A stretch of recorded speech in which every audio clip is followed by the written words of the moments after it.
Hello मारी channel में तमारू स्वागत है। आज આપણે વ્રત અને ઉપવાસમાં ખાઈ શકાય એવા ફરાળી ગળ્યા પુડલા બનાવીશું જે એકદમ સરળ રીતે બની જાય છે। તો ચલો ફટાફટ રેસીપી શરૂ કરીએ અને રેસીપી પસંદ આવે તો વિડિયોને લાઈક અને ચેનલને સબસ્ક્રાઇબ કરવાનું ના ભૂલતા। તો સૌપ્રથમ ગળ્યા પુડલા બનાવવા માટે ગોળ અને પાણીનું માપ જોઈ લઈએ। તો મેં 1 કપ પાણી અને એની સામે અડધો કપ ગોળ લીધો છે જેને આપણે એક વાસણમાં લઈ લેશું અને આપણે આ ગોળને મેલ્ટ કરવાનો છે। તો અહીં ગોળ અને પાણી છે નાખ્યા બાદ પુડલામાં સરસ એવો કલર અને જાડી પડે એની માટે 2 ટેબલસ્પૂન જેટલી ખાંડ એડ કરીશું। હવે આ બધી વસ્તુને આપણે ગરમ કરી લેવાની છે અને એક વખત મેલ્ટ થઈ જાય એટલે ગેસ બંધ કરી દેવાનો। અહીં આપણે ગોળ અને ખાંડને જસ્ટ મીડિયમ ગેસની ફ્લેમ પર મેલ્ટ કરી લેશું। ચાસણી લેવાની જરૂર નથી। તો તમે જોઈ શકો છો ધીમે ધીમે છે ગોળ છે મેલ્ટ થઈ ગયો છે। હવે આપણે ગોળ મેલ્ટ થઈ જાય એટલે ગેસ બંધ કરી દેવાનો અને આ મિશ્રણને એકદમ ઠંડુ કરી લેવાનું છે।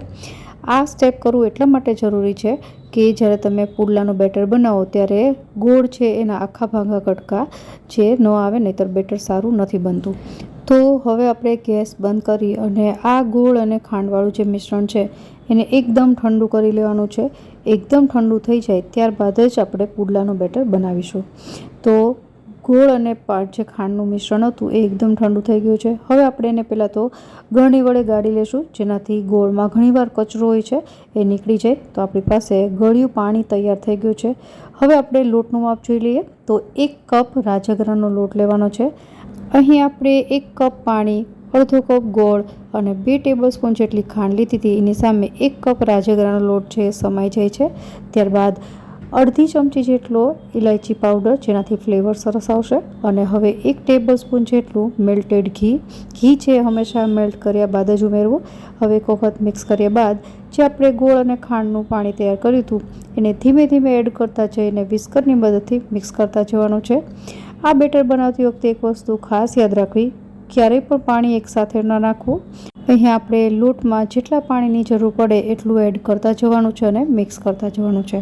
આ બેટર છે એમાં ક્યાંય પણ ગાંઠા ન રહે ને એકદમ સ્મૂથ ટેક્સચરવાળું બને એ વસ્તુ માટે આપણે વિસ્કરની મદદથી એને સતત આવી રીતે મિક્સ કરતા જવાનું જેનાથી બેટર છે એકદમ સરસ ટેક્સચરવાળું બને છે।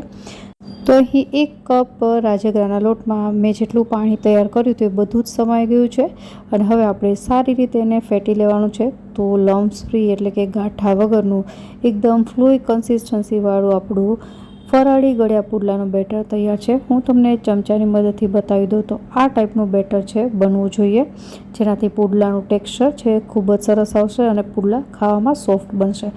આ બેટરને હવે 15 થી 20 મિનિટ માટે રેસ્ટ ઉપર રાખવાનું છે। ત્યારબાદ અહીં નોનસ્ટિક તવો મેં ગરમ કર્યો છે મીડિયમ ગેસની ફ્લેમ પર અને બેટર જ્યારે પોર કરો ત્યારે ગેસની ફ્લેમ લો કરી દેવી અને આ રીતે બેટર પોર કરવાનું છે અને આને ઢોસાની જેમ પાથરવાનું થઈ જસ્ટ આવી રીતે પોર કરીને રાખી દેવાનું।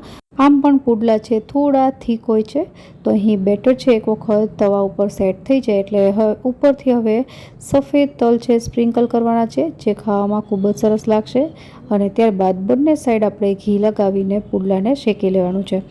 ગળ્યા પુડલામાં તેલનો ઉપયોગ ન કરવો, ઘીનો જ ઉપયોગ કરો। આમ પણ આપણે આ ફરાળી બનાવીએ છીએ તો ફરાળમાં બને ત્યાં સુધી ઘીનો ઉપયોગ થતો હોય છે।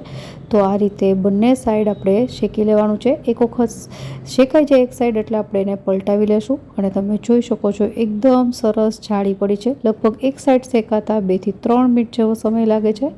અહીં આ પુડલું લો ગેસની ફ્લેમ પર જ શેકવાનું છે, વસ્તુ ખાસ યાદ રાખવી। પુડલાને હાઈ ગેસની ફ્લેમ પર શેકવાથી ઉપરથી તરત જ એ ચડી જશે અને અંદરથી કાચું રહેશે એટલા માટે આ પુડલા છે લો ગેસની ફ્લેમ પર જ શેકવા।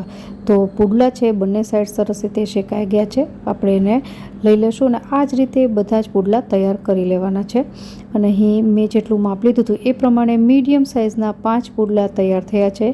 તો એક વખત વ્રત અને ઉપવાસમાં આ પુડલાની રેસીપી ઘરે જરૂરથી ટ્રાય કરજો અને આ પુડલા ઘી સાથે ખૂબ જ સરસ લાગે છે। આશા રાખું રેસીપી જરૂરથી પસંદ આવી હશે। ફરી મળીએ નવી રેસીપી સાથે, ત્યાં સુધી બાય બાય।